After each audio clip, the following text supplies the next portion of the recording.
most interesting part for me and why I'm particularly delighted to be here is I read of this author, Pat Conroy. I don't know him, but I suspect most of you do. He bases his books in Charleston. And he said that, are you Charlestonians? People from Charleston, anyway, have a spiritual belief that they are simply superior to other people on earth. And I thought, I'm going to feel comfortable there. So I have a little kind of homemade presentation, unlike these guys. You know, in vaudeville, they said, don't follow kids and animal acts. I think, you know, don't follow these guys, especially the good doctor. So, I work for an organization called Friends of Casco Bay. My title is Casco Bay Keeper. I am a water keeper. And also, I can't help myself, but I want to introduce Cyrus Buckham. Cyrus, if you'd stand up. Cyrus is a colleague. And Cyrus is your Charleston water keeper. All right, I'm going to tell you a tiny bit about the place I come from. I'm going to tell you about the situation we found ourselves in around the year 2000, what the solution to that situation was, and then tell you a little bit about the steps that we took to get there. So my organization is absolutely committed to being data-driven. The only product we have is credibility, so we work hard at maintaining our credibility. I threw this in, for those of you who haven't seen ice on a bay. We do work year-round in the ice and snow, and we do a lot of water quality testing. But someone mentioned to me today, I think it was, the doctor said, you know, we didn't go close to the water when we visited Maine. Well, we love the water, and in Casco Bay, around Portland, Maine, or Freeport, if you're thinking of LL Bean, it's a really big part of our lives. You know, the seafood, the boating, the swimming, and just walking on the beach. We are absolutely connected to our bay. And I wanted to show you this chart of Casco Bay. And I'll try to do this. What I'd like you to know is all of this is Casco Bay. Portland Harbor is this little slit. Well, this doesn't work with this. But anyway, a little slit right there. That's Portland Harbor. On this side, all Casco Bay, Portland Harbor right there. Just that tiny bit that's just going off the map. And that will become important later. And of course, Maine lobster. We've done pretty good marketing that. And, it doesn't matter if it's from Canada or Massachusetts. Maine lobster. So where we found ourselves about 10 years ago was Portland was becoming a cruise ship port, and a lot of people were talking about expanding the trade.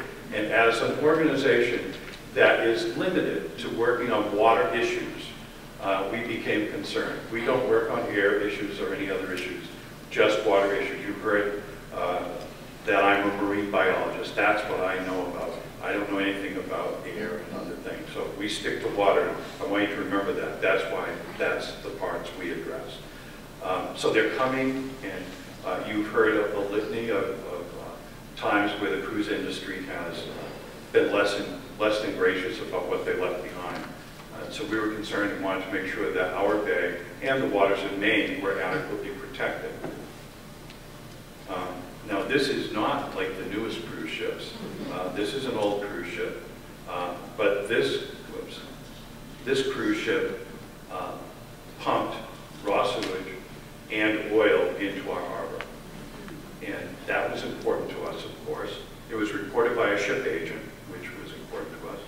But it was also important to us that the industry that says they maintain standards for all their members to comply with did absolutely nothing about this ship, that there was no contest, left sewage and oil in our bay.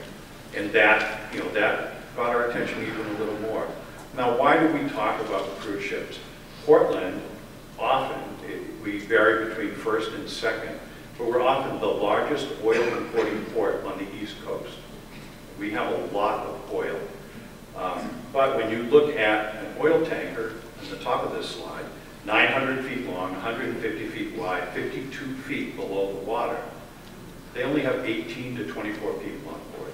That huge ship is completely manned by 18 to 24 people. And you've heard the statistics about how many people, crew and passengers, can be on a cruise ship, the floating city. So when you think about the waste generated by 18 or 20 or 24 people and generated by 2, 3, 4, 5, 6,000 people, you can see why the focus was on cruise ships. But what the things that we got in place in Maine apply equally to recreational vessels, tankers, cruise ships, freighters, etc.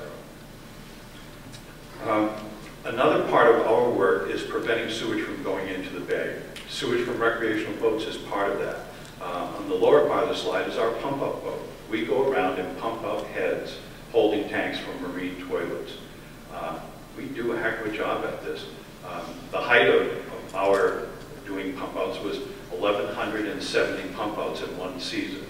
And you all recognize our season is significantly shorter than your season.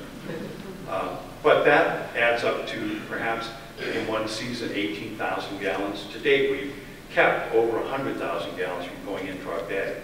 But if, and I say if, a cruise ship wanted or did discharge sewage in our bay just a couple of times, they would completely remove the benefit of our doing that 1,170 pump outs. Again, prevention is what we were after.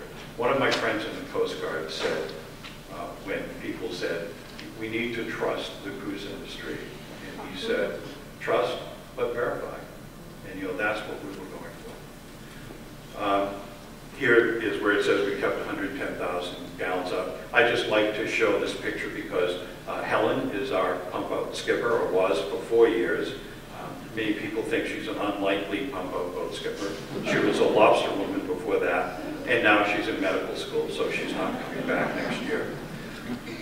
The solution, what did we do? Well, it sounds simple, and I'll tell you it simply. We got the city to join us, to go to the state, to ask the state, to ask the EPA to designate Casco Bay as a no discharge area. And we were successful in that. And here, I won't try using this pointer from this angle, but on the left of the picture is the head of our Environmental Protection Department. Just beside me on my left in the picture is the head of the New England Environmental Protection Agency, and next to him are the governor. And as Mary, my colleague where I work, likes to say, success has many mothers. And of course, if you fail, you're an orphan. And what we found was when we finally won on this front, many people who had opposed us then became proponents. And it's like Woodstock. After a while, everybody had been in favor of this before, just like we were all at Woodstock. And that was for Blackwater, the toilet waste. Maine went and took a further step. And again, this was quite a lot of work because there was a lot of opposition to it. But we got the Greywater law passed. As a state, we can't regulate Blackwater.